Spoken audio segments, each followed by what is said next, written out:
की मी इकॉनॉमिस्ट नाहीये, हं. मी इकॉनॉमिक्सचा तज्ज्ञ नाहीये, पण तुम्हाला एक्झामला जे इकॉनॉमिक्सला विचारलं जाईल तर त्याच्यावर तुम्हाला उत्तर लिहिता येईल, तुम्हाला उत्तर सोडवता येईल, एवढी गॅरंटी मात्र मी देतो. म्हणजे असं GS3 साठी स्पेसिफिक एक पुस्तक होतं का यापूर्वी? नव्हतं सर. माझा प्रिपरेशनचा काळ जर म्हणला तर तेव्हाही मराठी माध्यमाचं पुस्तक नव्हतं. हं. इव्हन इंग्लिश मिडियममध्ये सुद्धा म्हणजे जे UPSCची मुलं करतात तर तेव्हाही पुस्तक नव्हतं. आपण वास्तव कट्टव बोलतोय, तर असं वास्तव मानायचं का विद्यार्थ्यांनी किंवा मी पण, की हे एक पुस्तक वाचून तुमचा GS3चा पूर्ण पेपर कव्हर होऊ शकतो, तर नक्की मग वाचायचं कसं हे पुस्तक? मेन आयोग प्रश्न कसे विचारतं हे महत्वाचं आहे. तर प्रश्नाचा पहिली गोष्ट की प्रश्न अंडरस्टँड करून घेणं, बरोबर. कारण प्रश्न नाही समजला तर मग उत्तर भरकटू शकतं. म्हणजे आजही एवढी कॅपॅसिटी आहे की एका दिवसात इयरबुक तुम्ही नवीन माझ्याकडे आणून दिलं तर मी एका दिवसात तुम्हाला ते कव्हर करून देईल सगळ्या विद्यार्थ्यांचं. पण 90% प्लस लोकांना मी कोण हे माहितीच नव्हतं, की तेव्हा क्लास 1 होणार सगळीकडे चर्चा होती. वर्स्ट केसमध्ये क्लास 2 तर कुठंच जाणार नाही. आणि अगेन आपण म्हणतो ना की काहीतरी आपलं बॅड लक असतं, तर ते बॅड लक एकदम डायरेक्ट लिस्टच्या बाहेरच, आणि मग ती फायनल पोस्ट 5 मार्काने राहिली.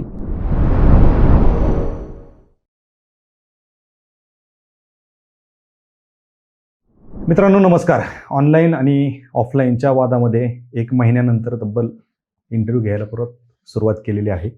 1 महिना हा ऑनलाईन ऑफलाईनमध्ये गेला, परंतु जे काही इंटरव्ह्यू मी ऐकत होतो, जे इंटरव्ह्यू घेतलेले होते आणि ते इंटरव्ह्यू घेतलेले असताना ते ऐकावं लागतात, ते ऐकत असताना किंवा इंटरव्ह्यू ज्यावेळेस चालू होतात त्यावेळेस बऱ्याच वेळा काही अधिकारी ही वेगवेगळी नावं घेत असतात, वेगवेगळ्या क्लासेसची नावं घेत असतात, वेगवेगळ्या पुस्तकांची नावं घेत असतात.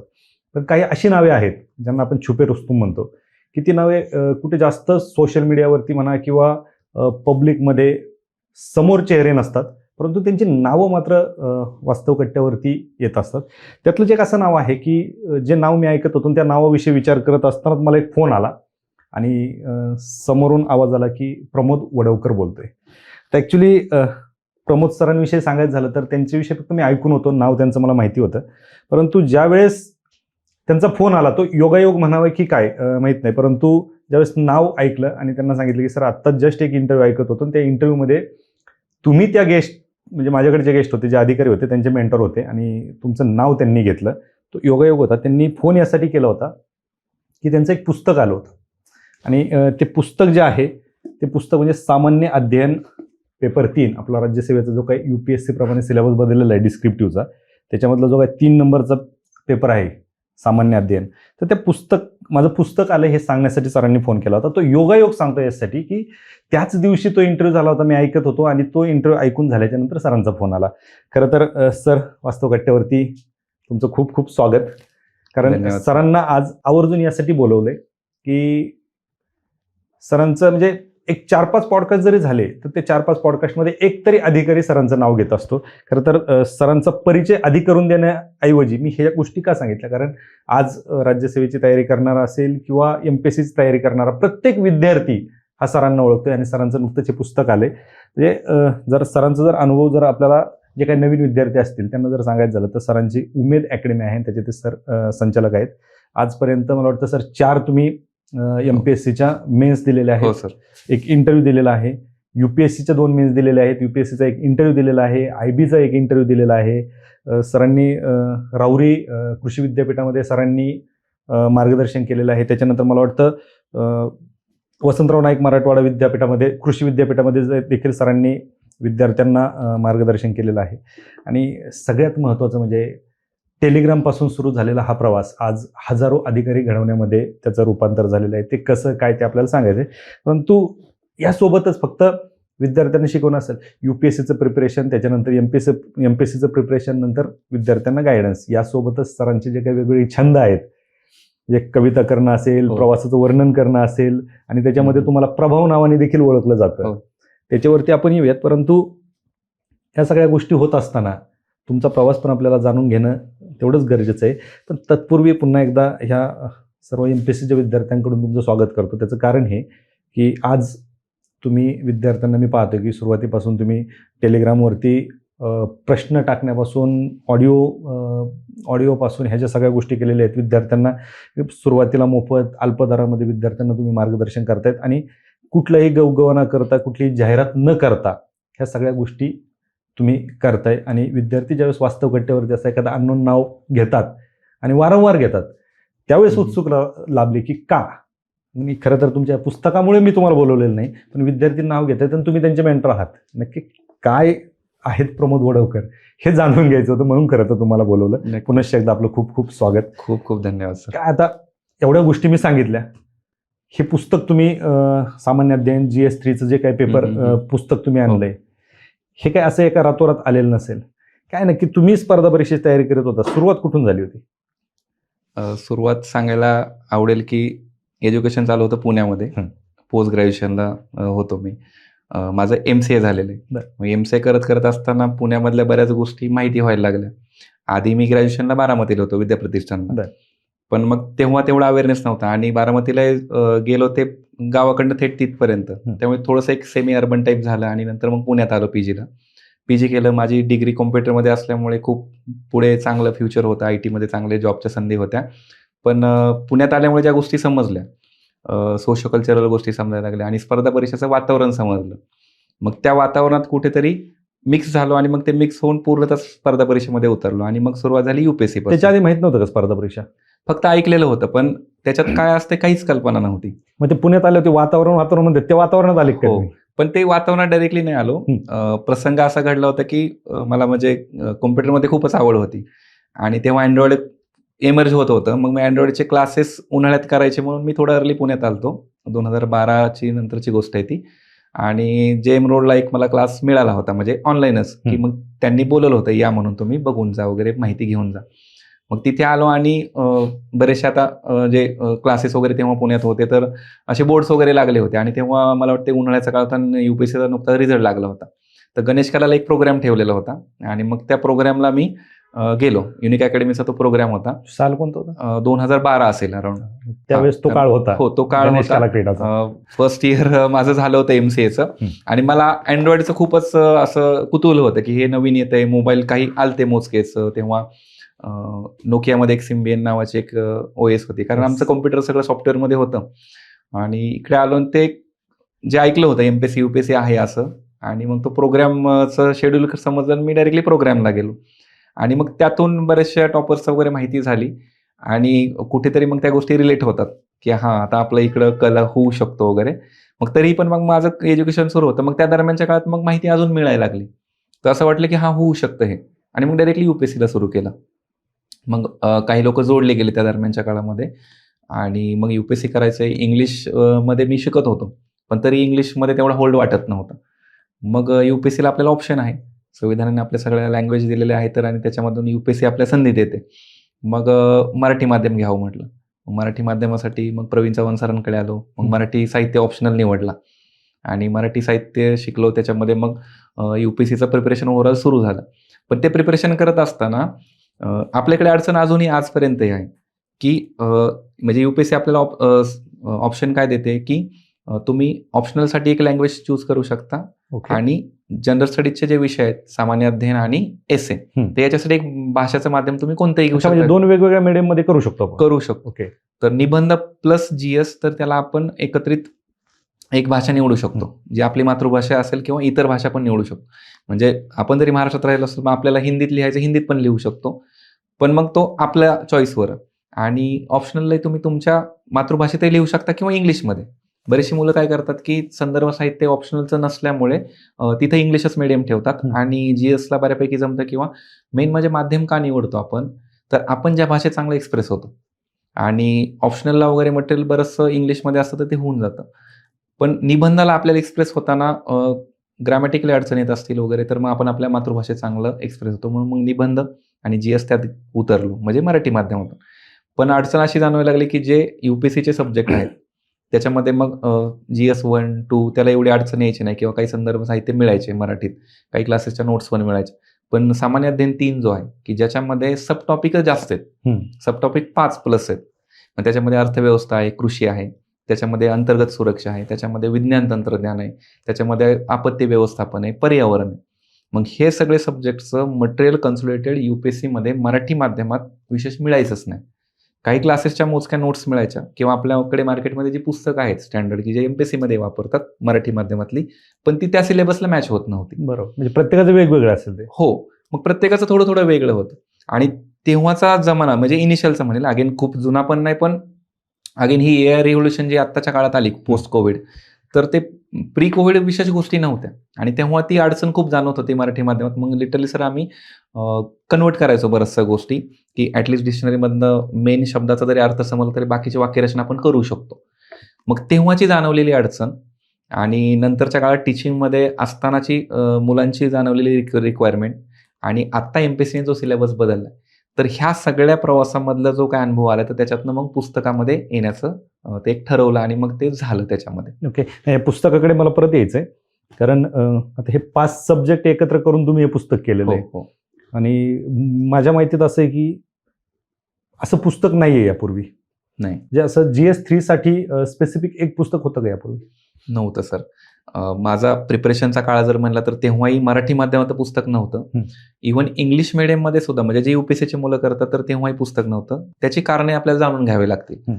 तिथेही नव्हतं आणि आता MPSCने जस्ट 25 मध्ये सिलेबस का बरं? म्हणजे कारण तुम्ही म्हणताय की त्याची कारण जाणून घ्यावी लागतील. प्रत्येक MPSCच्या प्रत्येक किंवा UPSCच्या प्रत्येक सब्जेक्टसाठी वेगवेगळ्या मार्केटमध्ये पुस्तक आहेत. मग GS3 साठी का नव्हतं? GS3चं आपल्याला एकतर त्याच्यात घटक समजून घ्यावे लागतील. त्याच्यात 5 घटक आहेत आणि 5 स्वरूप वेगवेगळे. अर्थव्यवस्था, कृषी, तर त्याच्यासाठी काही पर्टिक्युलर पुस्तकं मिळतील पण सिलेबस वाईज पुस्तक नाहीये त्याचं पर्टिक्युलर त्या टॉपिकचं. नोट्स आहेत क्लासेसच्या काही, पण मग नोट्स सुद्धा जर बघितल्या चाळून बघितलं तर प्रॉपर सिलेबसमध्ये जो पॉईंट म्हटला तर त्या पॉईंटनुसार कंटेंट नाही आहे. दुसरी गोष्ट, जे बाकी सब्जेक्ट आहेत त्याच्यामध्ये विज्ञान तंत्रज्ञान, जो की UPSCच्या प्रश्नाचं जर स्वरूप बघितलं तर तो खूप डायनामिक आहे, करंटला रिलेटेड बऱ्याचशा गोष्टी. त्यामुळे मग कोणी त्यात डेअर करत नाही की तो अगेन डेटा कन्सल्टेट करावा. नोट्स मिळून जातात, बरेचसे अकॅडमीज आहेत की ते काढतात त्याच्यामध्ये. अंतर्गत सुरक्षेसाठी एक पुस्तक इंग्लिशमध्ये खूप छान आहे, अशोक कुमार IPS सर, तर त्यांचं आहे, पण ते इंग्लिशमध्ये, मग मराठीमध्ये नाही आलं आणि ते सेपरेट आहे. अगेन ते सिक्युरिटीचं मॉडेल वेगळं, पर्यावरणाचं मॉडेल वेगळं. अच्छा, म्हणजे सेपरेट मॉडेल. एकत्र 5 UPSC मध्येही नाही पुस्तक आणि MPSC तर आता डिस्क्रिप्टिव्ह आला, त्यामुळे मग तिथं येण्याचा प्रश्न कदाचित पुढच्या काळात इतर कोणी आणू शकतात. पण मग ते का नव्हते, तर सगळ्यात महत्वाचं की त्यातला 50% पार्ट जो सिलेबस आहे इकॉनॉमिक्स आणि कृषी, तर तो बऱ्यापैकी करंट रिलेटेड आहे. बरोबर. कारण पुस्तकाचं सांगायलाही म्हणजे त्यात काय वाटणार नाही.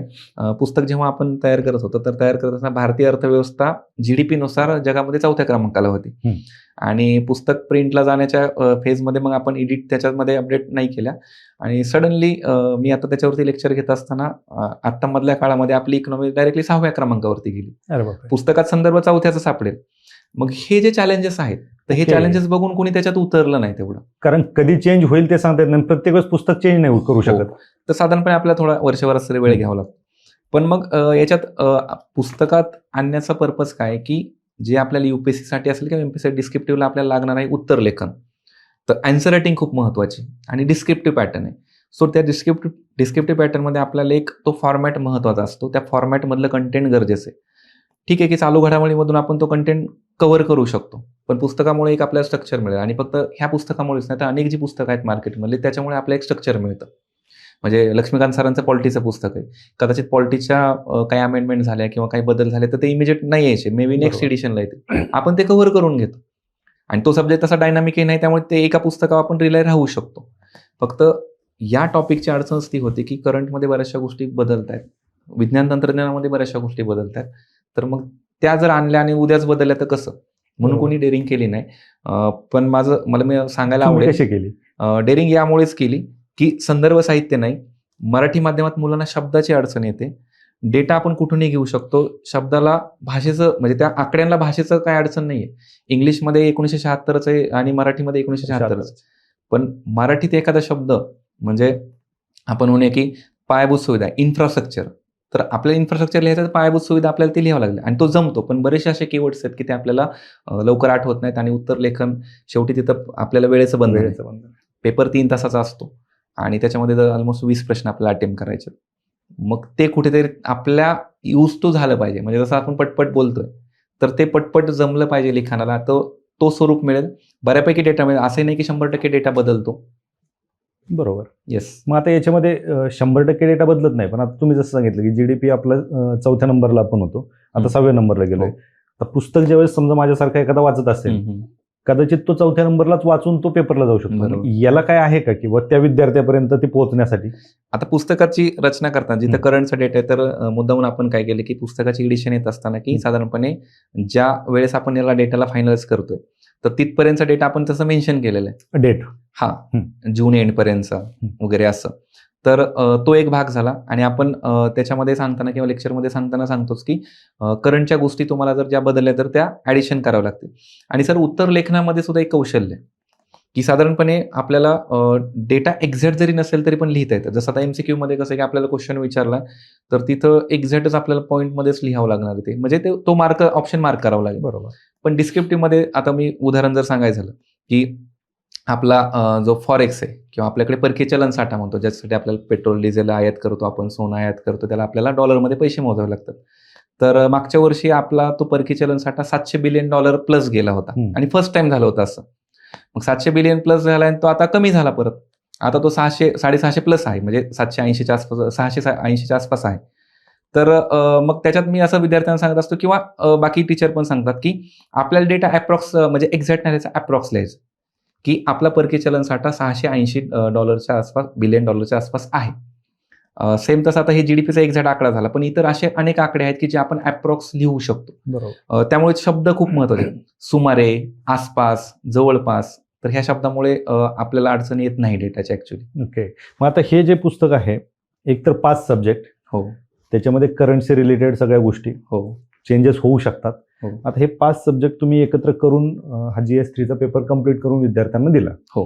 मग आता आपण वास्तव कट्टव बोलतोय, तर असं वास्तव मानायचं का विद्यार्थ्यांनी किंवा मी पण, की हे एक पुस्तक वाचून तुमचा GS3चा पूर्ण पेपर कव्हर होऊ शकतो? 100% सर.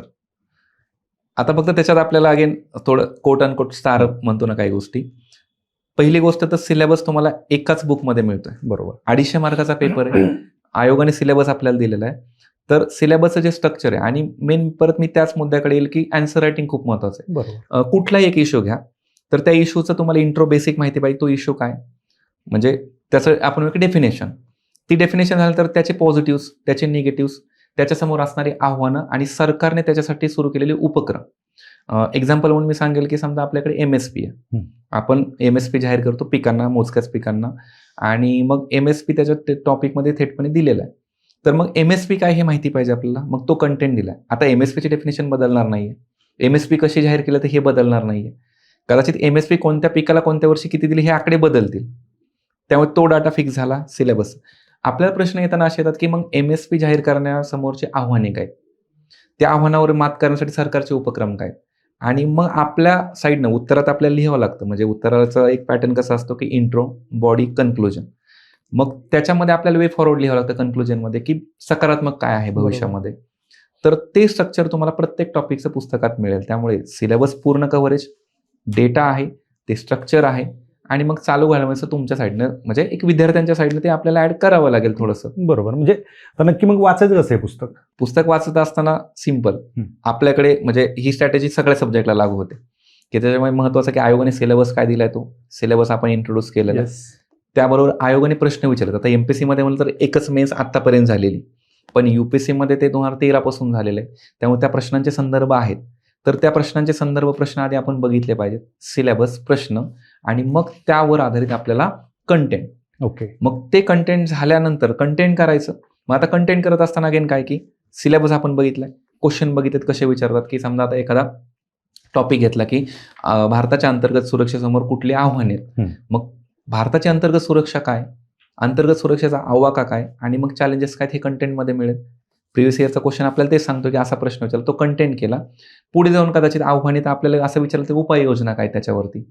त्यामुळे तो कंटेंट त्या टप्प्याने करायचा. प्रत्येक टॉपिक आपल्याला तसा त्या फ्लोने करायचा, आणि मग त्याच्यावरती उत्तर लेखन आपण करायचं. म्हणजे पुस्तक वाचून उत्तर लेखन तुम्ही करणं मस्ट आहे. अगदी बरोबर. मग ते प्रॅक्टिससाठी कोणाचे क्वेश्चन घेतले किंवा प्रिव्हियस इयरचे घेतले तरी चालेल. बरोबर. पण आता मग हे तुम्ही सांगताय कंटेंट तर सगळं आहे. हो. राहिला प्रश्न उत्तर लेखनाचा. हो. तुम्ही UPSCच्या 4 मेन्स दिलेले आहेत. UPSCच्या 2 मेन्स, UPSCच्या 2 दिले आणि राज्यसेवेच्या ऑब्जेक्टिव्ह. पण UPSCच्या 2 मेन्स दिल्या म्हणजे तुमची प्रॅक्टिस पण तेवढी तगडी झालेली असेल. आता हा डेटा वापरून विद्यार्थ्यांनी कशा पद्धतीने उत्तरं लिहिली पाहिजेत, याच्यासाठी काय तुमच्याकडे ट्रिक्स आहेत किंवा तुम्ही विद्यार्थ्यांना कशा पद्धतीने सांगता? आता मेन आयोग प्रश्न कसे विचारतं हे महत्वाचं आहे. आपल्याकडे सॅम्पल प्रिव्हियस इयरचे क्वेश्चन पेपर आहेत. प्रश्नामध्ये बऱ्याच वेळा सब लेअरिंग केलं जातं, की एखाद्या कन्सेप्टला धरून मग त्याचे प्रोज कॉन्स जनरली, Okay. किंवा त्याला फक्त कधी कधी त्याला स्पष्ट करा, एक्सप्लेन करा. त्यामुळे काही कीवर्ड विचारले जातात प्रश्नामध्ये. इंग्लिशमध्ये सांगायचं झालं तर ॲनालाइज कीवर्ड आहे, एक्सप्लेन कीवर्ड आहे, डिस्कस कीवर्ड आहे, क्रिटिकली एक्झामाइन कीवर्ड आहे. तर यांच्यानुसार थोडासा अर्थ बदलतो. आता फॉर एक्झाम्पल क्रिटिकली एक्झामाइन म्हणजे काय, की एखादं काहीतरी घडलेलं आहे, तर टीकात्मक आपल्याला त्याचं परीक्षण करायचं. मग टीकात्मक परीक्षण जेव्हा करतो तर पॉझिटिव्ह निगेटिव्ह त्याचे लिहावं लागते. एखादी गोष्ट फक्त एक्सप्लेन करा म्हणले तर त्याला फक्त आपल्याला काय करावं लागेल, की फक्त विस्तारित स्वरूप द्यावं लागेल त्याचं. एखाद्या गोष्टी विचारायच्या म्हणलं तर डेटा तोच असतो, थोडाफार आपल्याला म्हणजे त्याला आपल्याला त्या अँगलने लिहावं लागतो. तर मग आता हा कंटेंट वाचला तर प्रश्नाचा पहिली गोष्ट की प्रश्न अंडरस्टँड करून घेणं. बरोबर. कारण प्रश्न नाही समजला तर मग उत्तर भरकट होऊ शकतं. त्यामुळे प्रश्नाची डिमांड काय समजायचं आणि प्रश्नाच्या डिमांडनुसार आपण जो डेटा केलाय तर त्याला फक्त मॉडिफाय करायचं. म्हणजे जो प्रश्न आयोग विचारतात त्याचा सलग डेटा कदाचित नाही मिळणार इथं. म्हणजे उदाहरण सांगेल की आता राज्यसेवेची जी मेन्स झाली तर त्याच्यामध्ये त्यांनी आपल्याला चलनवाढ जी महागाई होते त्याच्यामध्ये MSP आणि बफर स्टॉक म्हणजे काय, आपण एक साठा करून ठेवतो अन्नधान्याचा, जे गव्हर्नमेंट करतं, जे रेशनच्या माध्यमातून धान्य दिलं जातं. तर त्याचं लिंकेजेस विचारलं होतं. त्याचं लिंकेजेसवाला टॉपिक आपल्या ह्याच्यात थेटपणे नाहीच आहे. पण बरोबर. पुस्तकात आपण MSPचं दिलंय, बफर स्टॉकबद्दल सेपरेट पॉईंट दिलाय आणि महागाई कशी होते ते दिले. मग यांचं लिंकेजेस ते कॅन्डिडेट म्हणून आपल्याला जमून जातं. एक साधं उदाहरण आहे की गव्हर्नमेंट काय करतं की MSP जाहीर केली म्हणजे शेतकऱ्यांना फायदा, शेतकऱ्यांना भाव चांगला मिळेल. पण तो शेतकऱ्यांनी माल घेतलाय तर तो माल स्टोअर पण करून ठेवावा लागेल, कारण पटकन मार्केटमध्ये जाणार. मग ते FCIच्या गोडाऊनमध्ये सरकार माल स्टोअर करतं आणि PDSच्या माध्यमातून मग पुढे लाभार्थ्यांना देत असतं. तर लाभार्थ्यांना देत आहेत का, कारण मार्केटमध्ये महाग ह्याने त्यांना विकत म्हणजे घ्यावं लागेल गहू तांदूळ जे दिलं जातं ते. तर मग त्यांना महागाईचाही फटका बसला नाही पाहिजे, शेतकऱ्यांना पण त्याचा फायदा झाला पाहिजे आणि एक प्रकारे बफर स्टॉक पण झाला पाहिजे. त्यामुळे त्या संस्था पण जपल्या पाहिजे. तर हे एक लिंकेजेस आहे, तर ते आपण सांगू शकतो त्यामध्ये. बरोबर.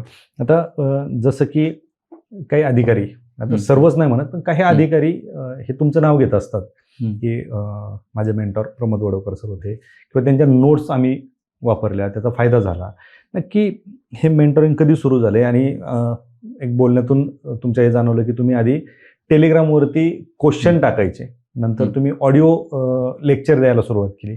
काय प्रवास होता आणि ती कशी सुरुवात झाली होती? सर्वप्रथम सगळ्यांना खूप खूप धन्यवाद. म्हणजे ज्यांना डायरेक्टली इनडायरेक्टली खूप फायदा झाला आपल्या वेगवेगळ्या बॅचेसमधून म्हणा किंवा मेंटरिंगमधून म्हणा किंवा कधी पर्सनली भेटलो, काही तुम्हाला कुठल्याही टप्प्यावरती जो फायदा झाला तर त्याच्याबद्दल खरंच खूप धन्यवाद.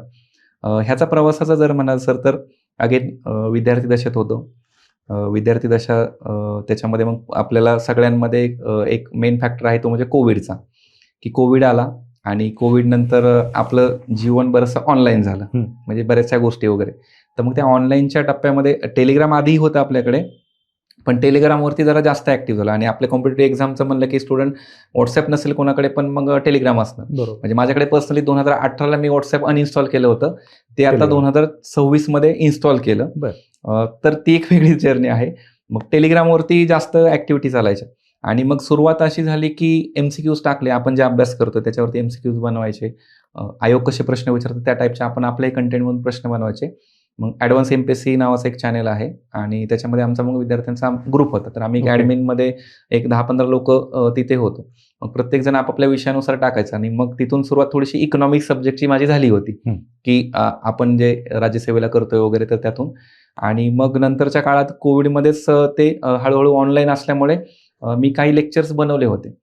लेक्चर्स प्रिव्हियस इयरच्या क्वेश्चनवरतीच, त्या MCQमुळे जमलं होतं. पण मला तेव्हा एक व्हिडिओ बनवायला 2 ते 3 दिवस जायचे. व्हिडिओ असायचा 30-35 मिनिटाचा किंवा जास्त जास्त तासभराचा. पण तेव्हा अगेन तेवढी टेक्नॉलॉजी नव्हती आपल्याकडे, एडिटिंग विशेष काही माहिती नव्हतं, अपलोडिंग, कम्प्रेसिंग वगैरे. कॉम्प्युटरमध्ये ग्रॅज्युएशन झालं असेल तरी पण, म्हणजे PG झालं असेल तरी त्या गोष्टी कधी केल्या नव्हत्या. आयडिया होती सगळ्या गोष्टींची पण केल्या नव्हत्या. आणि मग कॉम्पिटिटिव्हमध्ये जायचंय, मुलांसमोर व्हिडिओ येणार आहे तर आपण खूप चांगलं केलं पाहिजे असं एक डोक्यात होतं ते. तर मग सुरुवात तशी झाली. क्वेश्चन बनवत असताना मग त्याच्यातनं अजून जास्त विषय समजत गेला. मग ऑडिओ सेशन्स आम्ही ओपन टू ऑल घ्यायला लागलो, फ्री सेशन्स वगैरे. आणि फ्री सेशन्समधून मग मुलं जोडली गेली. मग त्या दरम्यानच्या काळात टेलिग्राम चॅनल सुरू केला. टेलिग्राम चॅनलला अजून मुलं जोडली गेली. काही अधिकाऱ्यांच्या माध्यमातून सुद्धा बरेचशी मुलं जोडली गेली. आणि नंतरच्या काळामध्ये मग थोडंसं कमी दरामध्ये वगैरे असं मग बॅचेस सुरू केल्या. मग त्याच्यामध्ये वन डे रिव्हिजन बॅचेस किंवा मग करंटची रिव्हिजन वगैरे. करंटचं इयरबुक आहे तर ती इयरबुक एका दिवसामध्ये, म्हणजे आजही एवढी कॅपॅसिटी आहे की एका दिवसात इयरबुक तुम्ही नवीन माझ्याकडे आणून दिलं तर मी एका दिवसात तुम्हाला ते कव्हर करून देईल सगळ्या विद्यार्थ्यांसाठी. पूर्ण कव्हर, पूर्ण yearbook? इयरबुक पूर्ण एका yearbook. दिवसात? हो, एका क्या दिवसात. बात आहे. तुम्ही नवीनच आणून दिलं तरी पण मी ते कव्हर करून घेऊ शकतो. हे का घडलं? कारण प्रिपरेशनमध्ये खूप सारं आपण केलेलं आहे स्वतः, आणि आयोग कुठे प्रश्न विचारतो ही याची आयडिया आहे. एक्झॅक्टली. तर त्यामुळे ते आपण करू शकतो. पण ते मुलांना मे बी खूप हे अतिशक्ती वाटेल की काय एका दिवसात कसं काय. पण शेवटी आयोगाची डिमांड जर बघितली तुम्हालाही कळेल की त्यातला निम्मा डेटा आपल्याला कामाचाच नसतो. बरोबर. नक्की काय तर वाचायचं हा, हे पण कळलं हा, पाहिजे. म्हणजे आयोगाच्या डिमांडनुसार गेला तर आरामात एका दिवसात होते. हा, जर तुम्ही ते बुकच पॉईंट टू पॉईंट जायचं म्हणलं तर त्याला बरेच दिवस जातील. बरोबर. तर तो एक भाग झाला. आणि नंतरच्या काळात जे लेक्चरचं झालं तर मग मी स्क्रीन रेकॉर्डिंगमध्ये गेलो. स्क्रीन रेकॉर्डिंग मी टॅब घेतला आणि टॅबवरती मग फक्त स्क्रीन रेकॉर्डिंग करतो. त्याच्यामध्ये फेस काही रिव्हील नव्हता किंवा जशा तुम्ही विद्यार्थ्यांना माहितच नव्हते मी म्हणजे चेहरा? हा, ऑलमोस्ट 99% म्हणलं तरी चालेल किंवा थोडं कमी अगेन असेल, पण 90% प्लस लोकांना मी कोणही माहितीच नव्हतं. ओके. फक्त जिथं जर नावाच्या पुढे डिस्क्रिप्शन लिहिलं, एक्झाम वगैरे दिलं तेवढंच, पण फेसने मला कोणी ओळखतच नव्हतं. मग ते टेलिग्रामच्या ऑडिओने खूप लोक ओळखत होते. आणि नंतर मग त्या स्क्रीन रेकॉर्डेड बॅचेस आल्या. म्हणजे मी एक्झाम देत असतानाच राज्यसेवा मुख्य जी आहे, जो जुना पॅटर्न ऑब्जेक्टिव्हचा, तर त्याच्यामध्ये इकॉनॉमिक्सचं लेक्चर्स घ्यायला सुरुवात केली. आणि मग तिथून पुढे नंतरच्या काळात जी राज्यसेवेची ऑब्जेक्टिव्ह शेवटची झाली तर तेव्हा मग मी व्हिडिओ फॉर्मॅटमध्ये आलो. ओके. मग तेव्हा मुलांना समजलं बऱ्यापैकी. पण मग मधल्या काळात बरेचसे जोडले गेले होते किंवा मग पुण्यामध्ये असताना बरेचसे विद्यार्थी भेटायचे, तर मग त्यांना ते माहिती होतं. किती बॅच म्हणजे तुम्ही ज्या टेलिग्रामला किंवा स्क्रीनवरती बॅच करायचे, किती विद्यार्थी असायचे? आता सर रेकॉर्ड आहे, मला वाटतं अजून एमपीएससी मध्ये रेकॉर्ड मोडले की नाही मला माहित नाही. पण एक टेलिग्राम लाईव्हचं आमचं रेकॉर्ड आहे. म्हणजे मी ती बॅच कंडक्ट केली होती राज्यसेवा 2024च्या प्रिलिमसाठी. ओके. मी टेलिग्रामला लाईव्ह ठेवलं होतं सकाळी 6 ते संध्याकाळी जोपर्यंत चालेल तोपर्यंत, किंवा माझा घसा जोपर्यंत चालेल तोपर्यंत. म्हणजे तुम्ही बोलायचं आणि त्यांनी ऐकायचं बघ. हो. आणि मी त्यांना पीडीएफ शेअर केली होती विद्यार्थ्यांना टेलिग्रामलाच. राज्यसेवा प्रिलिमची इकॉनॉमिक्सची वन डे रिव्हिजन ठेवली होती ओपन टू ऑल. ओके. तर सकाळी 6ला सर सुरू केलं तेव्हा 1800 मुलं लाईव्ह होते. अच्छा. टेलिग्राम लाईव्हला. टेलिग्राम लाईव्हला 1800चं हायेस्ट गेलं होतं ऑलमोस्ट 2250 वगैरे. हायेस्ट जो मधला टाइम असेल मे बी 10-11 वाजताचा. आणि शेवटी जेव्हा लेक्चर संपवलं इव्हिनिंगला 6-7ला समथिंग संपवलं असेल, तर शेवटीपर्यंत एक 1500 ते 1600 मुलं शेवटपर्यंत होते लाईव्ह टेलिग्रामला. हो, त्याचे स्क्रीनशॉट आजही आहेत. आणि ते बघितलं तर खूप भारी वाटतं की टेलिग्रामला मुलांनी तग धरला दिवसभर, जे की युट्यूबला तर येतात कारण युट्यूबला सबस्क्रायबर बेस मोठा असतो वगैरे, आणि टेलिग्रामला ऑडिओला आपण किती वेळ ऐकणार ना एखाद्या व्यक्तीला. ऐकून फक्त ऐकायचंय ते. फक्त ऐकायचंय. व्हिज्युअल्स म्हणजे आपल्याकडे म्हणतात ना की पर्सनॅलिटी डेव्हलपमेंटमध्ये ऑडिओ व्हिज्युअल्स खूप महत्वाचे असतात. पण मग ते ऑडिओवरती कसं काय ऐकणार, आणि एखाद्याला फक्त ऐकायचंय. बरं, 2 वे कम्युनिकेशन असेल तर जमतं, पण ते मुलांनी तेव्हा तो रिस्पॉन्स दिला होता ऑडिओमध्ये. 45 मिनिटाच्या लेक्चरला जांभळे येतात. हो हो हो, दिवसभर दिवसभर. आणि मग माझं ते म्हणणंच असतं की जोपर्यंत घसा चालेल ना तोपर्यंत मी आहे. आणि मग त्यामुळे ऑफलाईनचे आहे, आणि अनेक टीचर पण करतात आपले बरेचसे की दिवसभर. म्हणजे माझा आतापर्यंत रेकॉर्ड आहे की सलग 10 तास शिकवण्याचा आहे, मधला थोडा जेवणाचा ब्रेक वगैरे सोडला तर. पण ऑलमोस्ट 10 तास घेतो सर. तुमचा कोर सब्जेक्ट कुठला आहे? कोर सब्जेक्ट ऍक्च्युली त्याच्यात अजून सांगायचं झालं तर इकॉनॉमिक्स मी शिकवतो. तुम्ही इंजिनियर शिकवता इकॉनॉमिक्स? हा, म्हणजे माझं एमसीए झालं, माझं कॉम्प्युटर बॅकग्राऊंड. युपीएससी साठी माझा ऑप्शनल होता मराठी साहित्य. बापरे. आणि मराठी साहित्यात मी 2 मेन्स दिल्या. आणि मराठी साहित्यामुळे इकडे मराठी मीडियम वगैरे, आणि इकॉनॉमिक्सचा खरंच काहीच संदर्भ नाही. त्यामुळे मी मुलांना लेक्चरमध्ये सुरुवातीला पहिलंच हे सांगतो की मी इकॉनॉमिस्ट नाहीये, मी इकॉनॉमिक्सचा तज्ज्ञ नाहीये, पण तुम्हाला एक्झामला जे इकॉनॉमिक्सला विचारलं जाईल तर त्याच्यावर तुम्हाला उत्तर लिहिता येईल, तुम्हाला उत्तर सोडवता येईल, एवढी गॅरंटी मात्र मी देतो. क्या बात आहे. हा, कदाचित तुम्ही अजून इकॉनॉमिक्सचं थोडं वेगळं विचारलं तर मला नाही येणार ते. म्हणजे स्वाभाविक आहे ते की तेवढ्या सब्जेक्टमध्ये आपल्याला तेवढं नाही, पण एक्झामचं सगळंच येऊ शकतं. आपल्याला पीएचडी थोडीच करायची ना त्याच्यात? नाही करायची. आपल्याला काय परीक्षेला काय महत्वाचं आहे हे शेवटी महत्वाचं आहे. तुमचं मी बरेच ऐकलं देखील, आणि तुमचे प्रमोद भाऊसाहेब वडवकर या नावाखाली कंसामध्ये प्रभाव. हो हो हो. काय प्रभाव, काय कशाचा प्रभाव आहे तुमच्यावर? ऍक्च्युली आता प्रभाव आपल्यावर कोणाचा असतो, आपला कोणावरती असतो. आणि सगळीकडे प्रभाव असेल तरच एक प्रकारे आपण म्हणतो की कुठल्या गोष्टीचा अभाव नाही राहणार. एक्झॅक्टली. म्हणजे अभाव नसला पाहिजे पण प्रभाव असला पाहिजे. तर हे प्रभाव ऍक्च्युली म्हणजे ते आम्ही 10वीत असताना ऍक्च्युली आम्ही असं ते नावांचं वगैरे बरंचसं नावाने चिडवणं आणि आपल्याकडे ती टेंडन्सी म्हणण्यापेक्षा की ते गमतीने करतात, वडिलाच्या नावाने चिडवणं बरोबर. वगैरे हे ते. आणि मग असं आम्ही नावाचे ॲक्रोमिन करायचो. तर मग ते प्रमोदचं प्र, ओके. वडिलांचं नाव भाऊसाहेब तर भाऊसाहेबचं भा आणि वडवकरचं व. मग ते प्रभाव असं म्हणजे मलाही ते कळलं नव्हतं. असंच मित्रांनी वगैरे ते बोलताना अरे याचा प्रभाव होतोय, हा प्रभाव. आणि मग तेव्हा तेवढी ग्रॅव्हिटी नाही आली. मग नंतरच्या काळात फक्त ते माहिती होतं. व प्रिपरेशनच्या दरम्यानही आणि त्याच्या आधी थोडंसं मी लिखाण करायचो. बरं. आणि मग लिखाण करत असताना बरेचसे लेखक, कवी वगैरे त्यांचे सुद्धा, जसं की आता समजा कुसुमाग्रज आहे, वि.वा. शिरवाडकर यांचं, किंवा मग विंदा करंदेकरांचं ते विंदा लिहितात, किंवा मग ग.दी. माडगूळकर, किंवा मग बरेचसे असे वेगळे, किंवा कवी ग्रेस आहेत. तर ग्रेस यांचं पूर्ण नाव माहितीच नाही लोकांना. बरोबर. असे अनेक आहेत, आरती प्रभू वगैरे. आरती प्रभू नावावरून वाटतं की ही महिला कोणीतरी असेल, पण ते पुरुष आहेत. तर मग ते कुठेतरी आपल्यावरती प्रभाव त्यांचा पडला आणि त्याच्यातून हे प्रभाव नाव पुढे आलं. मग मी ते लेखनाला नाव लावतो प्रभाव असं. म्हणजे तुमच्या गोष्ट माणसांची, प्रभावी फिरस्ती काय ऍक्च्युली आता ब्लॉग पण वाचलेले आहेत. हो. म्हणजे स्पर्धा परीक्षेच्या विश्वापासून ते वेगळंच विश्व आहे. हे पण त्याच्यातनं आलं की लिखाणाची आवड, फिरण्याची प्रचंड आवड आहे. म्हणजे अनेक प्रवास आपण करताना आपण म्हणतो की म्हणजे समजा फिरायला वगैरे जायचं, खूप खर्चिक वगैरे गोष्टी. सध्याच्या काळात आपण म्हणू शकतो की ठीक आहे, खर्चिक अगेन गोष्टी होतील, किंवा सेल्फ व्हेकल असेल, आपण खर्च वगैरे होईल. पण मी असे प्रवास पण केलेत की खूप लो बजेटमध्ये, किंवा आपल्याकडे ट्रेन, बसेस वगैरे, पण ती फिरण्याच्या आवडीमुळे. तर मी बरेचसे प्रवास केलेत. मी काही दिवस दिल्लीमध्ये होतो UPSC प्रिपरेशनला. तर मग दिल्लीमध्ये होतोय, तर मग आसपास काय आहे फिरून घ्या. कारण का स्पर्धा परीक्षा करत असताना बऱ्याचशा गोष्टी माहिती झाल्या, इतिहास, भूगोल कुठला काय आहे. तर मग ती आवड एक आतमध्ये इच्छा आहे की हां, मग अमृतसर काय, अमृतसरला गेलो, वाघा बॉर्डर एवढे दिवस ऐकलंय, व्हिडिओत बघितलेले, मग तिथं स्वतः जाऊन प्रेझेन्स राहायचं. तेव्हा तर एकदा असं झालं की आम्ही थोडं लेट झालो आणि आपली जी परेड असते तिथं इव्हिनिंगला 5 वाजता, तर आम्हाला लेट झाला, आम्हाला जागा नाही भेटली बघायला. तर आमचे त्या दिवशीचे इव्हिनिंगचे तिकीट होते रिटर्नचे दिल्लीला. तर आम्ही ते बघायला भेटले नाही, मग ते तिकीट कॅन्सल केले, आम्हाला बघायचं. नेक्स्ट डेला आम्ही परत तिथं लवकर जाऊन बसलो आणि मग ते पाहिलं. मग ते फिरण्याचं, बघण्याचं वगैरे असं आवड. ताजमहाल, नंतर मग मी ज्ञानप्रबोधिनीत होतो, ज्ञानप्रबोधिनीमधनं नॉर्थ ईस्टला गेलो होतो, नॉर्थ ईस्टला फिरणं. मग त्याच्यातनं हे फिरस्ती वगैरे हे सुरू झालं. मग सुरुवातीला व्लॉगिंग वगैरे विशेष व्हिडिओ करताना यायचं म्हणून मग मी लिखाण करायचो, प्रवास वर्णनं. मग त्याच्यात थोड्याशा मध्ये थोड्या कविता टाकायच्या, थोडं स्टोरी टाईप करायचं, एखादं आपण म्हणू की ॲनॉनिमस पात्र बनवायचं, किंवा एखादं व्हर्च्युअल पात्र बनवायचं, त्या पात्राच्या अनुषंगाने बाकी गोष्टी एक्सप्लेन करायच्या. मग त्याच्यातून इकडं नंतर मी व्हिडिओ व्लॉगिंग वगैरे सुरू केलं आणि त्यातून मग ह्या बऱ्याचशा लोकांना जे भेटलो मी वेगवेगळ्या, कारण मला लोकांना भेटायला आवडतं. नवीन लोक असतील, जुनी लोक असतील, आणि मग लोकांना भेटून लोकांना समजून घेणं महत्वाचं.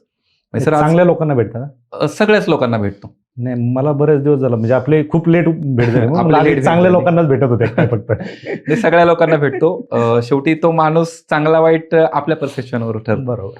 मग ह्याच्यातनं सर मला असं झालं की काहीतरी लोकांचे जे प्रत्येक वलय आहे, प्रत्येकाची एक बाजू असते. बरोबर. मग ती बाजू आपल्या चष्म्यातून बघतोय आपण, तर मग आपला चष्मा कसा आहे तर त्याच्यावर सगळं ठरतं. एक्झॅक्टली. म्हणजे एखाद्या व्यक्तीला खूप कोणीतरी चांगलं म्हणेल, कोणीतरी खूप वाईट म्हणेल. मग त्यात असं झालं की आपण ह्या गोष्टी मांडायला पाहिजेत. मग ती जस्ट आत्ता एक मागच्या वर्षी सुरू झालं हे, तर मी मांडेल. आणि खूप साऱ्या स्टोरीज आहेत, आणि प्रत्येक गोष्ट जी असते सर माणसाची, म्हणजे ती आज आपण इथे या स्टुडिओत बसलो तर आपली काहीतरी गोष्ट आहे. आपण बाहेर पडलो तर कदाचित रस्त्यावरती एखादा गाडा दिसेल, तिथं विकणाऱ्याची काहीतरी गोष्ट असेल. एखाद्या टोलेजंग इमारतीमधल्या त्या 1 BHK 2 BHK मधली गोष्ट असेल. इमारत मोठी पण तो फ्लॅट छोटासा असेल. बरोबर. आणि त्यातलं एक व्यक्ती, त्या व्यक्तीचं मन आहे. तर अशी अनेक मन आहेत, आणि अशा अनेक मनाच्या गोष्टी असतील. त्या कोंडलेल्या दरवाज्यातल्या गोष्टी असतील, त्या बाजारामधल्या विकणाऱ्या एखाद्या महिलेची गोष्ट असेल, किंवा एक प्रकारे आपण म्हणू की चहा विक्रेता असेल, किंवा एखादा रिक्षा चालक असेल. अशा सगळ्यांच्या अनेक गोष्टी असतात. मग त्या कव्हर करण्याची एक आवड, लिखाणाची आवड. मग हे कुठेतरी छंद म्हणून आलं पुढे. म्हणजे अभ्यास एका बाजूला, आणि बऱ्याच वेळा असं होतं की मी अभ्यासात खूप काही टेन्शन वगैरे आलं, आधी पण व्हायचं, तर मग बाहेर पडायचं आणि मग लोकांशी इंटरॅक्ट व्हायचं.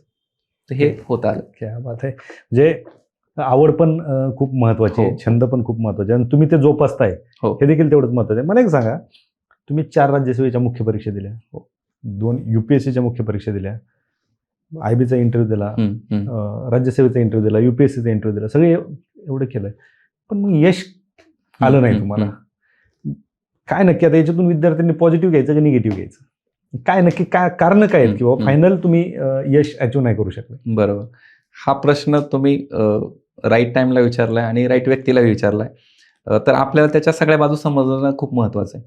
म्हणजे आजही मला तुम्ही प्रश्न विचारते ह्याच्या आधी गावाकडे असतील, की ज्यांना समजा कॉम्पिटिटिव्ह एक्झामचं काय आयडिया नाही आहे, किंवा ज्यांना म्हणजे कोणी सिनियर आहेत, की त्यांना फक्त की कोणतरी सिलेक्ट झाले दिसत आहेत, मग आपण दिसत नाहीत.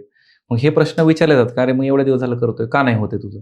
तो अमुक अमुक झाला, अमुक अमुक ह्यांची मुलगी झाली, त्यांचा मुलगा झाला, वगैरे वगैरे. मग आपल्याला प्रश्न परत ते स्वतःवरती सेल्फ डाऊट यायला लागतो, की अरे हा आपलं का नाही झालं, आपण शेवटपर्यंत येतोय. तर त्याच्यातल्या प्रत्येक टप्प्याचे अंडरस्टँडिंग असणं खूप महत्त्वाचं आहे, किंवा प्रत्येक टप्पा आपण समजला पाहिजे. जसं की कधी कधी आपण त्याला मग कुठेतरी लकचा थोडासा फॅक्टर म्हणतो. प्रिपरेशन सगळं असतं, डिटेल असतं, आणि कधी कधी आपल्या चुकाही असतात. समजा आता युपीएससीमध्ये म्हणलं तर युपीएससीमध्ये एक अटेम्प्ट असं झालं, म्हणजे सांगायला आवडेल किंवा कोणी चुकीचे ठरवेल वगैरे. सर, एक अटेम्प्टला माझा क्वालिफाईंग इंग्लिश राहिला होता. ओके.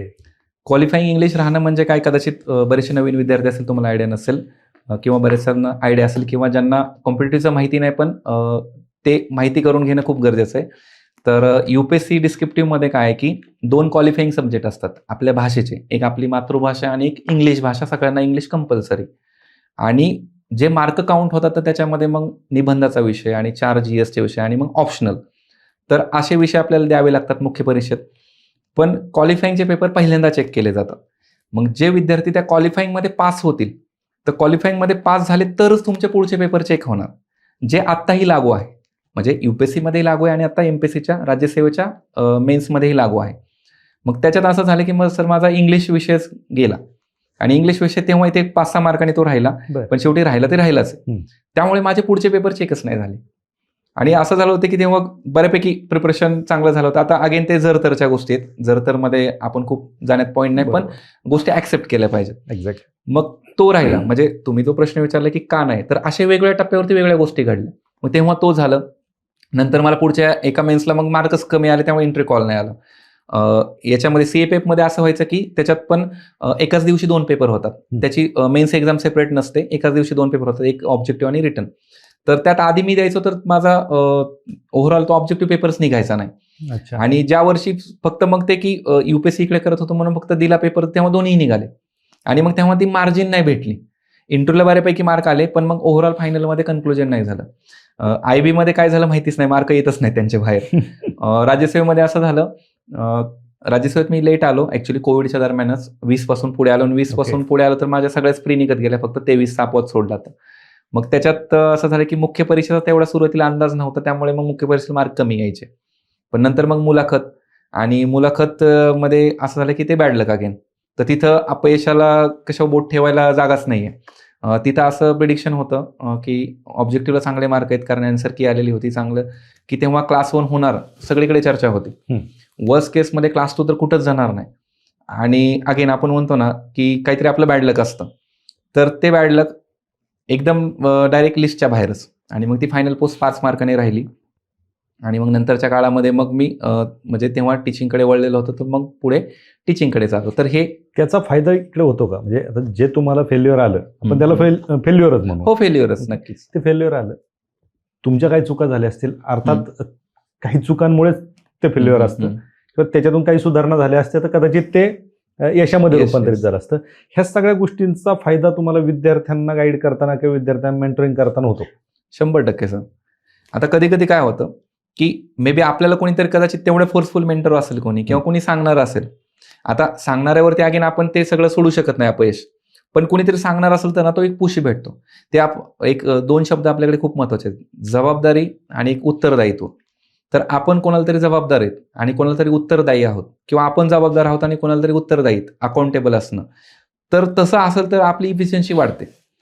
म्हणजे एक लेक्चर घेतानाचं उदाहरण सांगतो. कधी कधी मी दिवसभरात फक्त 2 तास रेकॉर्डिंग करतो, आणि कधी कधी 10 तास पण सलग घेतो. ते अगेन आपल्यावरती, की आपण समजा अकाउंटेबल, म्हणजे म्हणजे मी ऑफलाईनमध्ये असेल तर मुलं समोर असतात, त्यामुळे ते शिकू शकतो 1 गो मध्ये. पण रेकॉर्डिंग करत असेल तर समोर कॅमेराच आहे, मग ठीक आहे थोडंसं आपण काढूया. सेम ते अभ्यासात पण होतं बऱ्याच वेळा, की आपल्याला तो पुश फॅक्टर कधी कधी नसतो. मग मला ह्या गोष्टींचा फायदा मेन म्हणजे काय झालं, की ठीक आहे आपल्या चुका, आपले सहकारी जे आहेत मित्र, की जे पास पण झालेत आणि काही समजा सेम माझ्यासारखे आहेत, की त्यांच्या काही मिस्टेक, पास झालेल्यांच्या सुद्धा काही मिस्टेक, काही पॉझिटिव्ह वगैरे, तर मग एखाद्या कॅन्डिडेटला जेव्हा मेंटरिंग करतो आपण किंवा बॅचेसमध्ये असतात, मग मुलं त्यांच्या इतर विषयाचं पण सांगतात की असं असं आहे, तर ते लॅक्युनस लगेच दिसायला लागतात आणि ते लॅक्युनस आपण जेव्हा सांगतो तर त्यांना ते समजून जातं. त्यामुळे अनेक विद्यार्थी तुम्ही जे म्हणलात की मग पॉडकास्टमध्ये नाव वगैरे घेतात, तर कदाचित त्यांना त्या दृष्टीने फायदा झाला असेल की ठीक आहे, त्या टप्प्यावरती त्या गोष्टी मिळाल्या आणि मग सर हा ओव्हरऑल फायदा होऊन जातो तो. बरोबर. आता नोट्स ज्या तुम्ही सुरुवातीला मुलांना द्यायच्या त्या देता की आता या पुस्तकामध्येच त्याचं कन्व्हर्जन केलं? आता नोट्सची पण एक वेगळी कथा आहे थोडीशी, की आधी आपण मी हँड रिटनवाल्याच नोट्स दिल्या होत्या माझ्या, Okay. ज्या मी मला काढायचो अभ्यासाला आणि त्या नोट्स परत मग थोड्याशा अजून डेटा ॲडिशन करून मग नेक्स्ट टाईमला पण दिल्या. तर त्या नोट्स मुलांकडे अजूनही आहेत लिहिलेल्या. पण त्या नोट्स आजही असल्या तरी पण मी आज त्या तशा नोट्स देत नाही.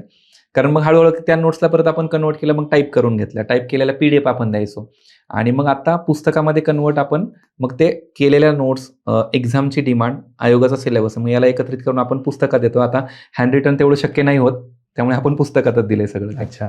तर आज काय सांगाल तुम्ही आजच्या पॉडकास्टच्या शेवटी? वास्तव की कसं वाचावं आणि का वाचावं? हे पुस्तक का वाचावं? पहिली गोष्ट तर पुस्तक का वाचावं? कारण पुस्तक का वाचावं याची एक्झामची नीड महत्त्वाची. आयोगाचा सिलेबस, आयोगाचे प्रिव्हियस इयर क्वेश्चन पेपर आणि उपलब्ध असणारे संदर्भ साहित्य. उपलब्ध संदर्भ साहित्य आपल्याकडे कमी आहे. मग ते संदर्भ साहित्य कमी आहे, तर मग आपल्याला एकाच ठिकाणी वन स्टॉप सोल्युशन आपण ज्याला म्हणतो ते मिळत असेल, तर पहिल्यांदा आपल्याला कंटेंट आहे. आता कंटेंट आपल्याकडे आलं, पुस्तक आलं, तर मग आयोगाच्या सिलेबसनुसार आपण त्याला फ्रेम केलं. प्रत्येक टॉपिकचे आपण pros, cons, government initiative, way forward त्याला एक्सप्लेन केलं. UPSCचे प्रिव्हियस इयरचे क्वेश्चन संदर्भासाठी दिलेत, त्यामुळे त्या क्वेश्चनवरून कळेल की आपल्याला नक्की याच्यामध्ये काय आपल्याला केलं पाहिजे वगैरे. तर यासाठी तुम्हाला सिलेबस सोबत लिंक करून ते टॉपिक 1 गो मध्ये करायचे आणि मग त्याच्यावरची जेवढे प्रॅक्टिस क्वेश्चन भेटतील तर तुम्ही प्रॅक्टिस करू शकता. नक्कीच. आता तुम्ही जे सांगितलं की तुम्ही ऑनलाईन अजूनही ऑनलाईन गाईड करताय, हो. मग हे नक्की अजूनही टेलिग्रामवरतीच करताय की याच्यासाठी काही नवीन ऍप्लिकेशन वगैरे? नाही, टेलिग्राम तेव्हा होतं, पण कधी कधी टेलिग्राम आता फक्त काही मेसेज वगैरे कम्युनिकेट करायसाठी. नंतरच्या काळात मग आपण यूट्यूब चॅनल सुरू केला.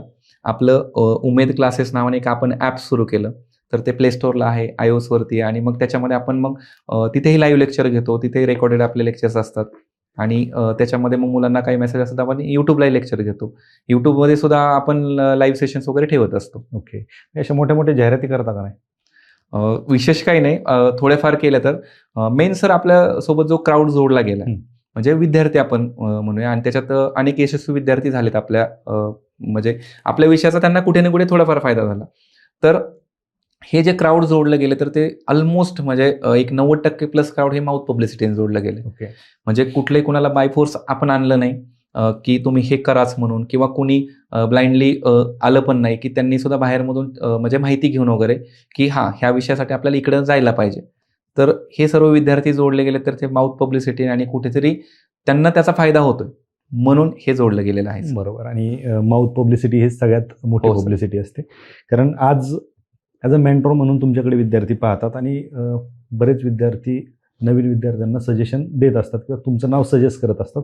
आणि त्यात आता हे GS3चं पुस्तक, खरं तर म्हणजे मला जी माहिती मिळाली किंवा तुमच्या बोलण्यावरून हे जाणवतं की हे GS3चं जे पुस्तक आहे हे आजपर्यंत कुणीच असं विद्यार्थ्यांसाठी आणलेलं नाही. आणि विद्यार्थी फक्त घाबरले याच्यासाठी होते की UPSCचा पॅटर्न आलाय, पेपर लिहावा लागेल, हीच फक्त एकमेव भीती नव्हती. तर अभ्यास साहित्य आणायचं कुठून, हो, हा सगळ्यात मोठा तो विद्यार्थ्यांपुढे प्रश्न होता. आणि तुम्ही एका पेपरचा म्हणजे 250 मार्कचा विषय त्यांचा मिटवलेला आहे. त्याबद्दल सगळ्या विद्यार्थ्यांच्या वतीने मी आभार मानतो. आणि तुम्ही वास्तव कट्ट्यावरती आलात, मनसोक्त गप्पा मारल्या आणि खरं तुमचा प्रवास मांडला, त्याबद्दल आपलं मनपूर्वक आभार. थँक्यू. खूप धन्यवाद सर. थँक्यू.